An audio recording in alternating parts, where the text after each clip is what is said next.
di ibadah sekolah minggu. Di mana lagi kalau bukan di Generasi Daudi.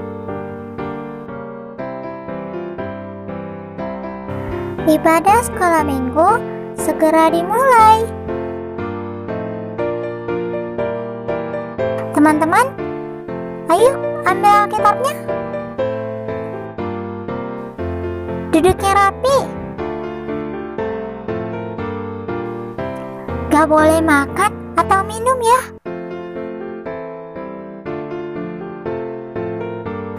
Gak boleh ngomong-ngomong. Gak boleh jalan-jalan. Kita harus hormat kepada Tuhan. Selamat mengikuti ibadah.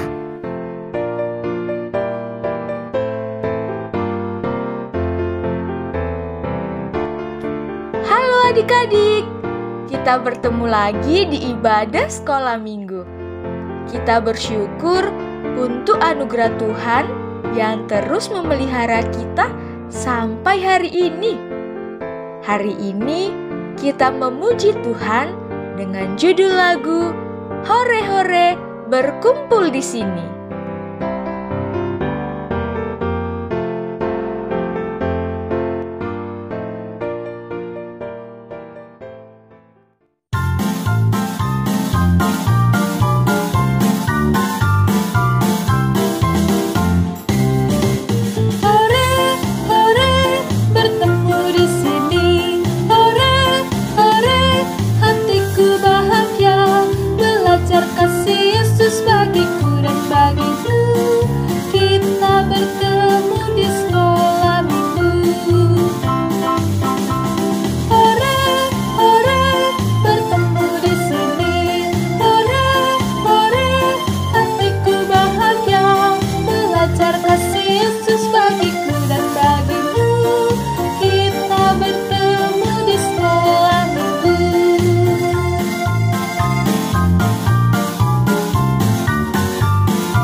Adik-adik, mari kita berdoa. Tuhan Yesus yang baik, kami sungguh bersyukur untuk pemeliharaan Tuhan di dalam hidup kami. Kami memuji Tuhan atas segala kebaikan-Mu. Saat ini kami mau beribadah dan akan mendengarkan firman Tuhan. Tolonglah kami supaya kami dapat mengerti firman Tuhan pada hari ini. Di dalam nama Tuhan Yesus, kami bersyukur dan berdoa. Amin. Adik-adik, kita sudah 8 kali mendengarkan bahwa Allah yang kita punya adalah Allah yang hidup, yang berbicara kepada manusia yang dikasihinya. Pada zaman dahulu, Allah berbicara kepada bangsa Israel dengan berbagai cara. Salah satunya yang sudah kita pelajari adalah dengan 2 loh batu yang diterima Musa di Gunung Sinai. Kita sudah mendengar dan mempelajari bahwa tidak ada Allah lain selain Allah yang telah membebaskan bangsa Israel dari tanah Mesir. Juga tidak boleh membuat patung dan menyembahnya. Allah juga berkata bahwa kita harus menguduskan hari Sabat, yang artinya ada hari khusus untuk Tuhan. Dan kita harus menghormati orang tua kita. Lalu dikatakan juga, jangan membunuh, jangan mencuri, jangan berbohong, dan jangan mengingini milik orang lain. Semua ini tercantum di dalam 2 loh batu itu, yang sampai saat ini juga kita sebut sebagai hukum Taurat. Setiap orang yang melakukannya akan menyenangkan hati Tuhan. Inilah yang disebut dengan taat. Tetapi ada hal yang harus kita tahu adik-adik, bahwasannya karena semua orang telah berbuat dosa dan telah kehilangan kemuliaan Allah, maka semua orang ini harus mendapatkan keselamatan yang dapat melepaskan mereka dari dosa. Siapakah orang berdosa yang dimaksudkan di sini? Ya, benar. Saya dan kamu adalah orang berdosa. Maka kita harus mendapatkan keselamatan yang dapat melepaskan kita dari dosa. Dan ternyata hukum Taurat ini tidak dapat menyelamatkan kita yang telah berdosa. Lalu bagaimana ya caranya?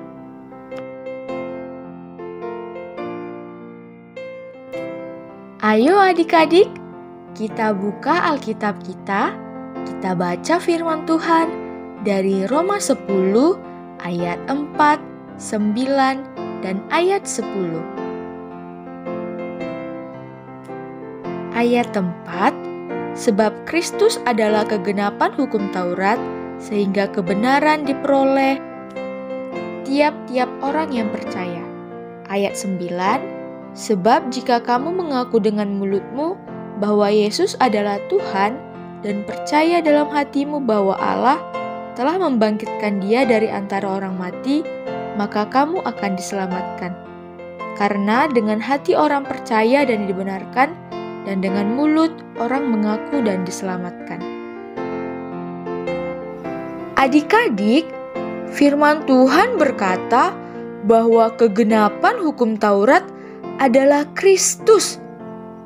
Kegenapan artinya adalah bahwa Kristus akhir dari hukum Taurat. Dan setiap orang yang berdosa ini dapat diselamatkan dari dosa oleh karena percaya kepada Kristus.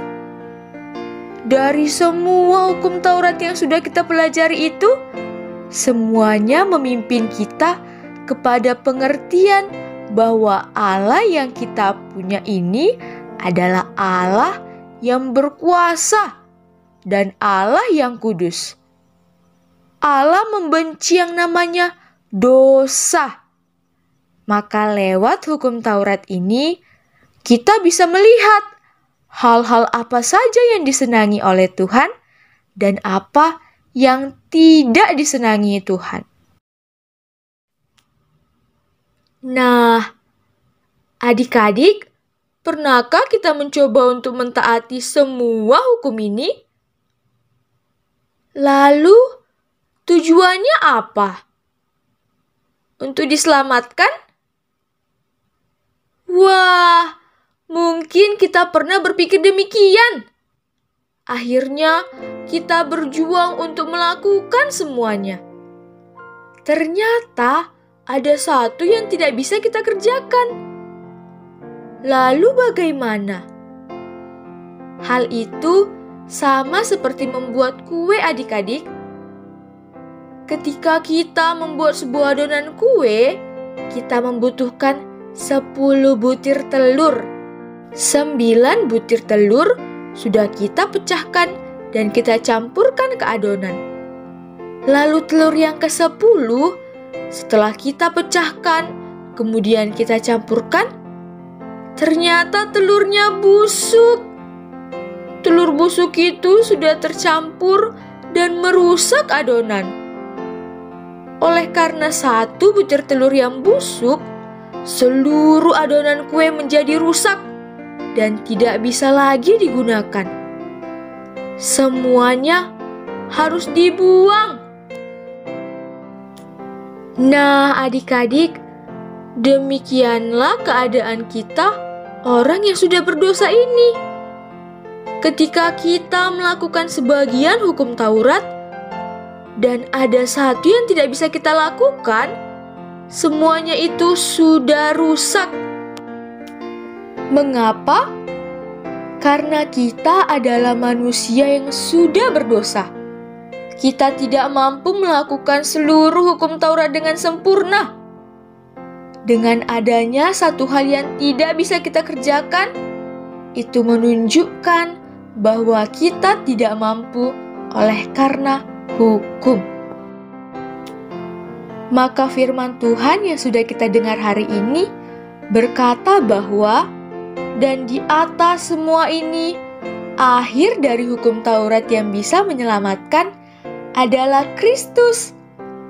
Kristus yang sudah mati di kayu salib, Dia yang sudah bangkit dari kematian, adalah jalan keluar dari dosa. Ketika kita mengaku dengan mulut bahwa Yesuslah Tuhan dan percaya dalam hati bahwa Kristus sudah bangkit, maka kita akan diselamatkan. Adik-adik, kita perlu percaya kepadanya.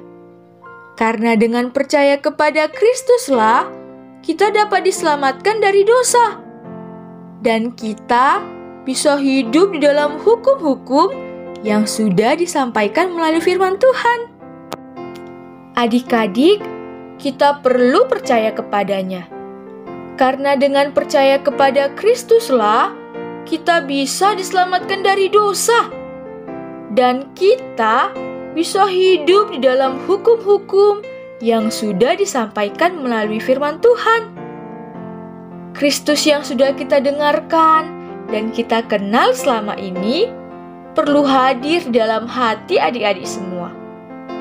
Karena hati kita perlu dibersihkan dari dosa.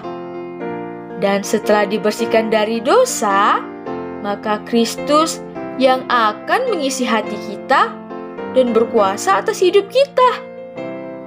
Dan Kristuslah yang akan membuat kita mampu untuk hidup sesuai dengan maunya Tuhan.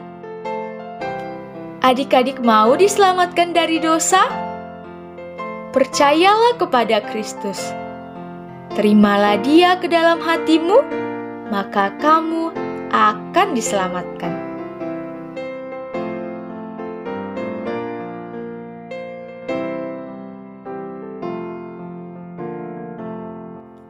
Adik-adik, ayat hafalan kita minggu ini adalah Roma 10 ayat 4. Sebab Kristus adalah kegenapan hukum Taurat, sehingga kebenaran diperoleh tiap-tiap orang yang percaya. Roma 10 ayat 4. Sebab Kristus adalah kegenapan hukum Taurat, sehingga kegenapan diperoleh tiap-tiap orang yang percaya. Adik-adik, mari kita memuji Tuhan dengan judul lagu Yesus Kupanggil.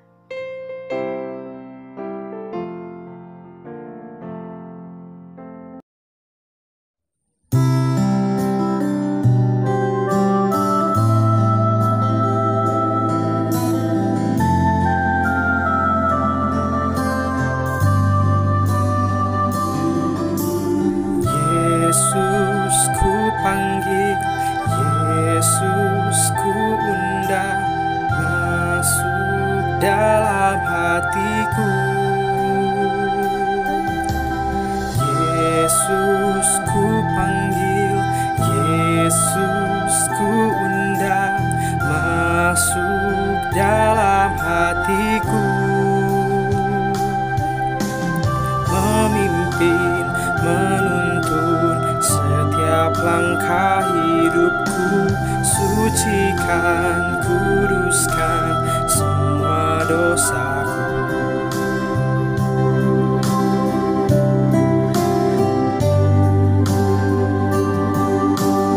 Yesus ku panggil, Yesus ku undang masuk dalam hatiku. Yesus ku panggil, Yesus ku undang masuk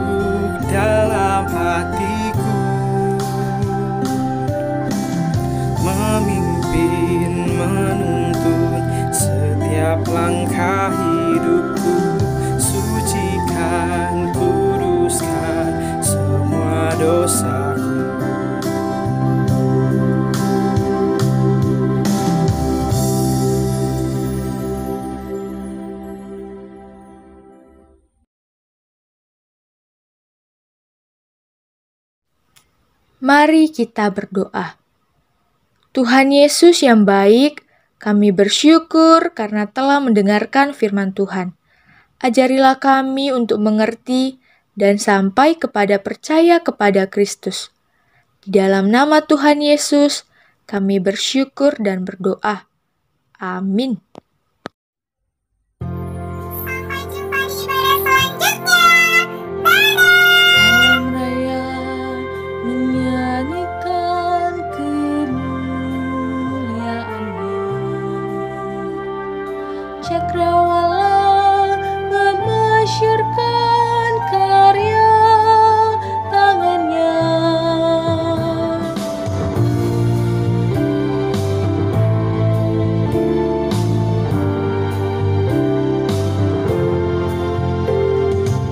Dengan firman-Nya yang ajaib, tercipta karyanya. Siang dan malam